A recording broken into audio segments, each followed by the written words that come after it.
Assalamualaikum warahmatullahi wabarakatuh. Alhamdulillahi rabbil alamin. Wassalatu wassalamu ala asrafil anbiya'i wal mursalin wa ala alihi wa sahbihi ajma'in. Rabbi israh li sadari wa yassir li amri wahlul 'uqdatam min lisani yafqahu qawli. Rabbi zidna ilma warzuqni fahma. Oke, baiklah anak-anak sekalian. Anak-anak, apa kabarnya? Tentu kalian dalam keadaan sehat walafiat. Mudah-mudahan kita senantiasa diberikan kesehatan jasmani maupun rohani oleh Allah Subhanahu wa taala. Mudah-mudahan kita senantiasa dilindungi oleh Allah dari semua musibah dan penyakit. Oleh sebab itu anak-anak, kita selalu untuk menjaga kesehatan kita. Anak-anak tetap untuk selalu menjaga kesehatan, pakai masker, jaga jarak, dan selalu mencuci tangan. Mudah-mudahan kita apabila kita mengikuti protokol kesehatan, mudah-mudahan kita terhindar dari semua penyakit. Baiklah anak-anak, kalian tetap bersemangat untuk tetap belajar, belajar lewat daring dalam mencari ilmu pengetahuan semata-mata mengharapkan ridha Allah Subhanahu wa taala. Oke, materi hari ini pelajaran kita adalah pendidikan agama Islam.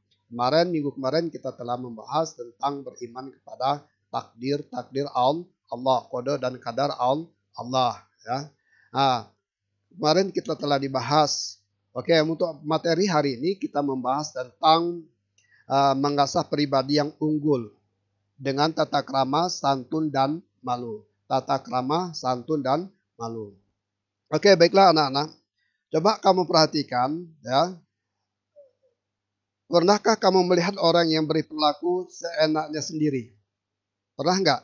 Kalau pernah, tentu mau menghargai tentu sendiri dan tidak mau menghargai sesama kalian. Ya. Orang semacam ini tidak dapat menempatkan diri dalam pergaulan sehari-hari. Contoh, anak muda harus bertata krama dengan menjaga ucapannya, ya. Selalu menjaga ucapannya yang santun kepada orang yang lebih tua.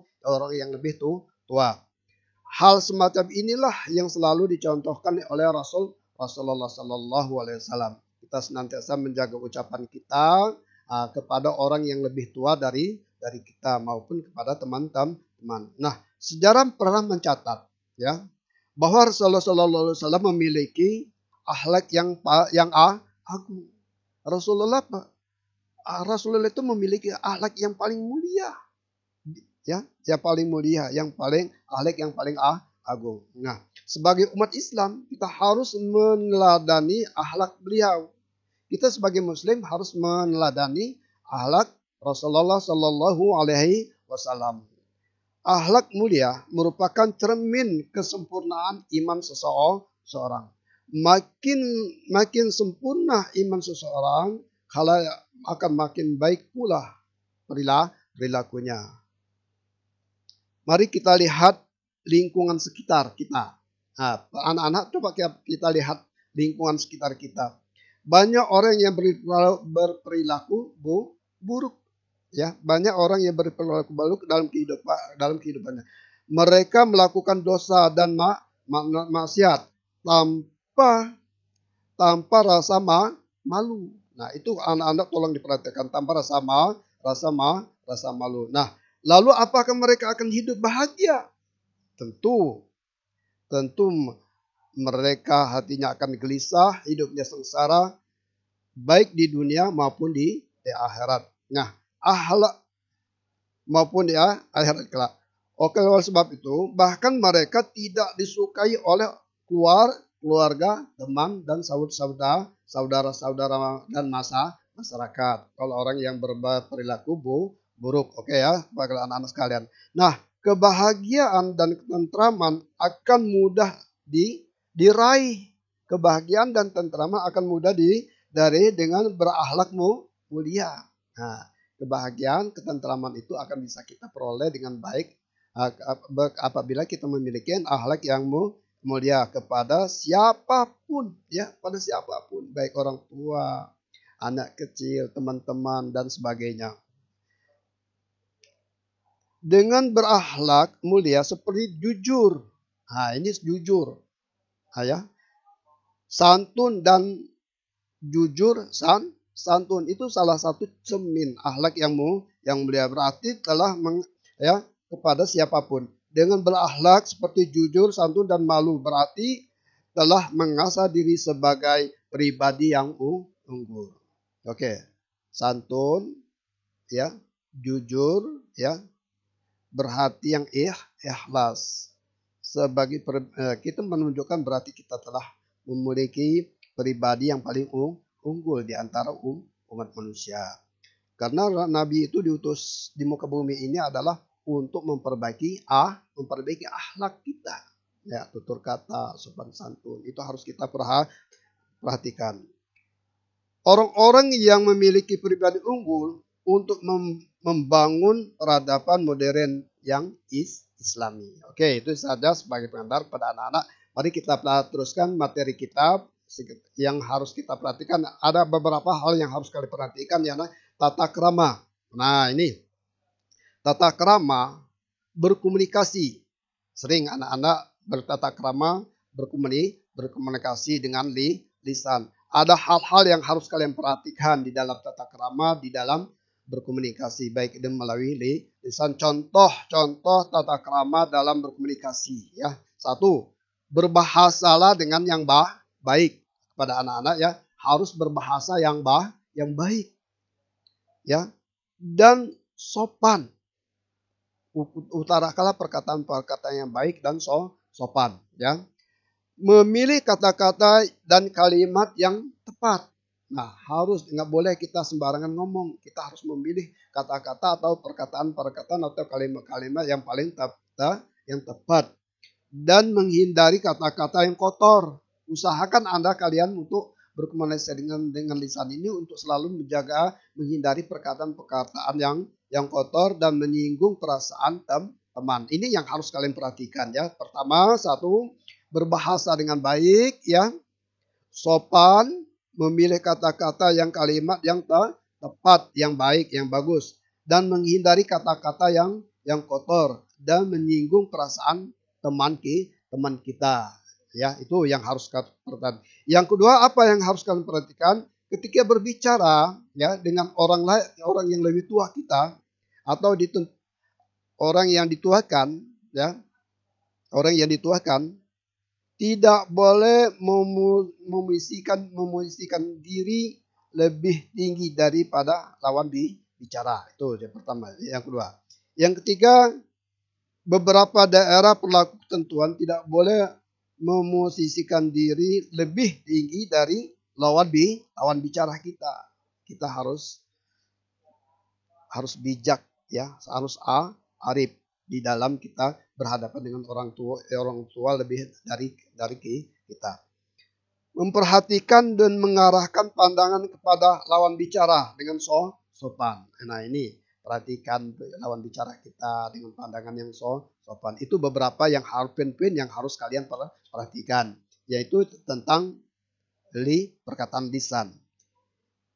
Ada tata krama yang berkomunikasi dengan media sosial. Nah, ini anak-anak yang sering, ya, kalian melakukan berkomunikasi dengan media sosial.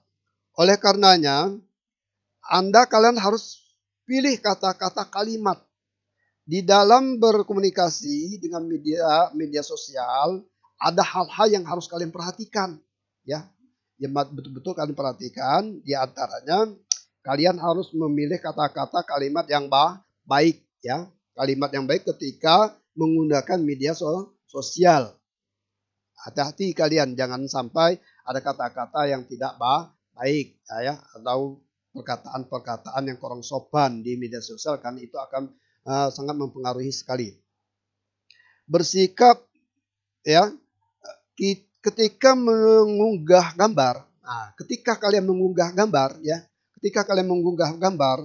atau sejenisnya, pilihlah gambar-gambar yang baik, ya. Pilih gambar-gambar yang baik dan tidak menyinggung perasaan orang lain. Nah, gugahlah gambar-gambar itu kalau dia media sosial, gambar yang kira-kira yang bisa memberikan motivasi seseorang itu untuk dapat berbuat berbuat baik. Ya, memberikan motivasi kepada orang selalu untuk berbuat baik. Gambar-gambar yang baik. Jangan menggunakan media gambar-gambar yang tidak pas atau kurang pantas untuk kita tayangkan. Gunakanlah media ini sebaik-baik mungkin. Oke, itu di dalam media sosial, ya. Tata krama dalam bersikap. Nah, ini yang harus ada beberapa yang harus kalian perhatikan, ya. Tata krama dalam bersikap. Tata krama dalam bersikap ini ya sering kalian melakukan baik dengan teman, kakak, adik, orang tua dan sebagainya. Contoh bahasa tubuh yang perlu diperhatikan ketika berbicara berinteraksi dengan orang lain. Nah, ini ketika kalian berinteraksi dengan orang lain. Satu, jangan silangkan kaki dan tangan. Jangan silangkan kaki dan tangan. Itu sikap. Ya, kalau apabila kita bersikap dengan orang, tata krama terhadap orang lain. Yang kedua, lakukan kontak mata. Kontak mata kita yang dalam tempo yang singkat, yang sedikit atau yang singkat itu jangan menatap mata lawan dengan yang lama.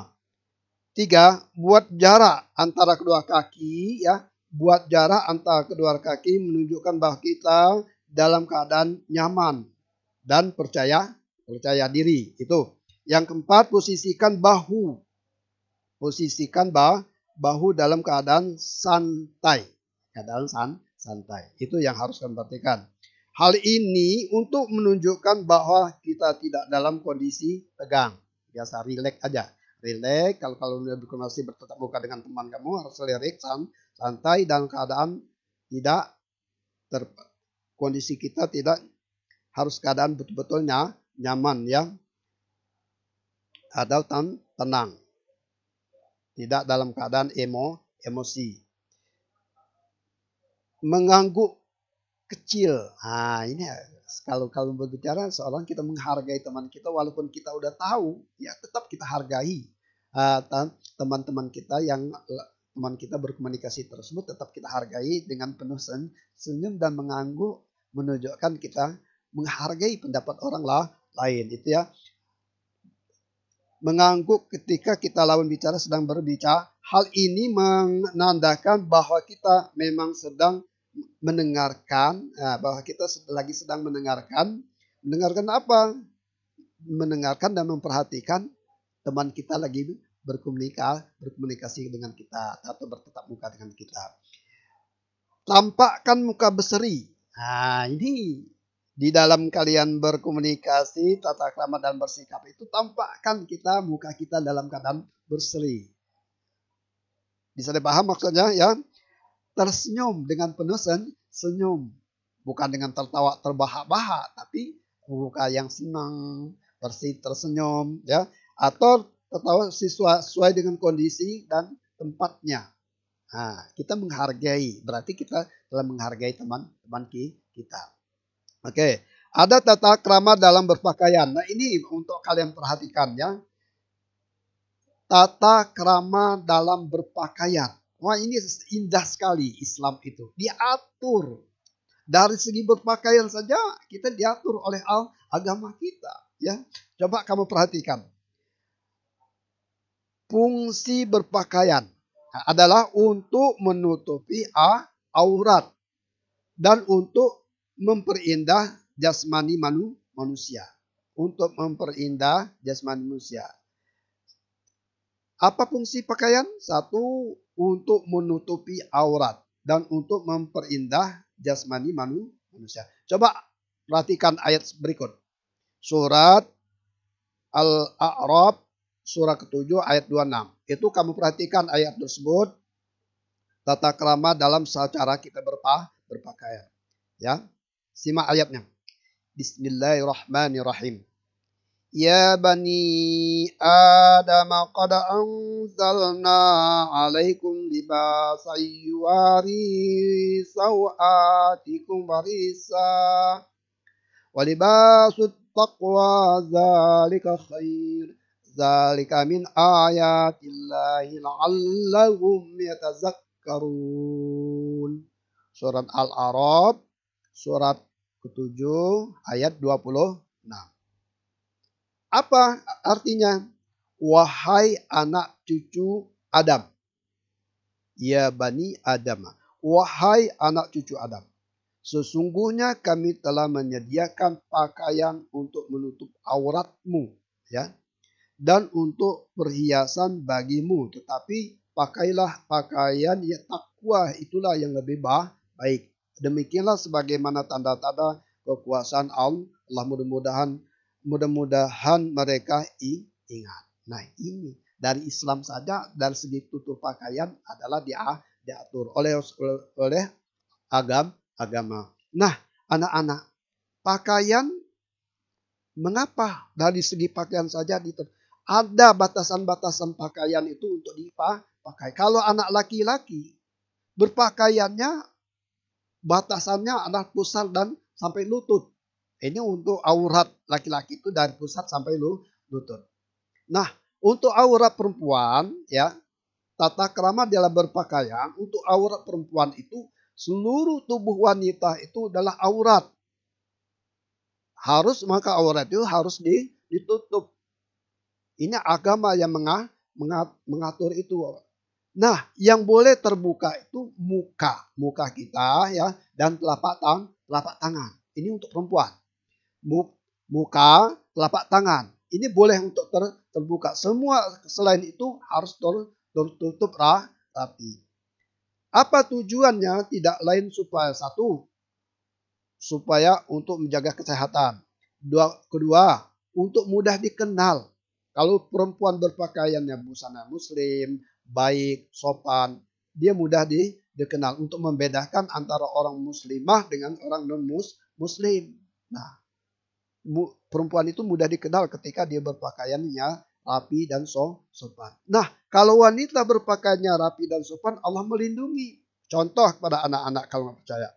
Ada seorang muslimah berjalan di suatu tempat, bertolak ke perapatan. Ada pemuda anak jahil. Ketika muslimah ini lewat di perapatan sapi, orang jahil tadi nggak berani dia akan mengganggu kita. Bahkan kita didoakan. Contoh, kata orang jahil tadi, Assalamualaikum. Nah, berarti kita didoakan. Orang jahil aja mendoakan kita. Coba kalau kalian tidak berpakaian yang rapi, tentu kalian akan dijahili atau diganggu. Nah, inilah manfaat berpakaian. Oleh sebab itu, kepada anak-anak yang gunakanlah pakaian itu sebaik-baik mungkin. Apabila perempuan sudah keluar rumah, maka dia tetap untuk menutup auratnya. Tidak boleh membuka aurat kecuali kalau kita di dalam rumah. Di rumah saja kita harus tetap untuk menutup aurat. Ya. Bagi perempuan di rumah saja kita tetap harus menutup aurat dengan rapi dan sempurna. Harus sopan di dalam berpakaian. Oke, itu kira-kira bisa dipaham anak-anak ya tentang tata krama cara berpakaian. Sekali lagi saya bacakan ya. Ini ayat Al-A'raf surah ke-7 ayat 26 yang berbunyi ya. Ya Bani Adam qad anzalna alaikum libasan yuwari sawatikum warisa. Walibasut taqwa zalika khair. Zalika min ayatillahi la'allahum yatazakkarun. Nah, wahai anak cucu Adam, sesungguhnya kami telah menyediakan pakaian untuk menutup auratmu dan untuk perhiasan bagimu dan untuk perhiasan bagimu, tetapi pakailah pakaian takwa, itu yang lebih baik ya. Demikianlah sebagaimana tanda-tanda kekuasaan Allah. Mudah-mudahan mereka ingat. Nah, di selain pakaian itu ada pakaian yang lebih baik. Menurut adalah pakaian takwa. Nah, pakaiannya takwa. Takwa itu artinya taat, tunduk, patuh kepada Allah SWT, mengikuti perintah-perintah Allah dan menjauhi semua larangannya. Ini orang-orang yang takwa itu dia selalu tunduk taat kepada perintah Allah dan menjauhi semua larangannya. Oke, di dalam tata krama ya, baik di dalam dengan tata krama. Ada beberapa poin saja yang Bapak jelaskan. Nanti silakan kamu dipahami ya tentang tata krama baik dari segi media, lisan, berpakaian. Udah Bapak jelaskan. Silakan. Mungkin materi hari ini kayak Bapak cukupkan sampai di sini dulu. Mudah-mudahan minggu depan kita teruskan. Kalau tidak kita teruskan materi masih berhubungan dengan tata krama. Oke. Namun di sini ada tugas kepada anak-anak ya untuk membuat tugas. Silakan tugas ini kamu buat sedemikian mungkin, sebaik-baik mungkin ya. Kamu tulis ayat surah Al-A'raf surah ke-7 ayat 26 ya. Surah Al-A'raf surah ke-7 ayat 26. Kamu tulis ayat tersebut dengan artinya dan kamu jelaskan apa makna kandungan ayat tersebut. Ya, apa makna kandungan ayat tersebut. Nah, tadi udah sedikit Bapak jelaskan. Nanti silakan kamu pelajari lagi, kamu baca, ya, kamu amati, lantas kamu tulis ayatnya, kamu jelaskan kandungan makna ayat tersebut. Surat Al-A'raf, surah ke-7 ayat 26. Ini tugas untuk kamu kerjakan. Tulis tanggal, nama kelas. Untuk materi hari ini saya cukupkan dulu sampai di sini. Sekian dulu. Assalamualaikum warahmatullahi wabarakatuh.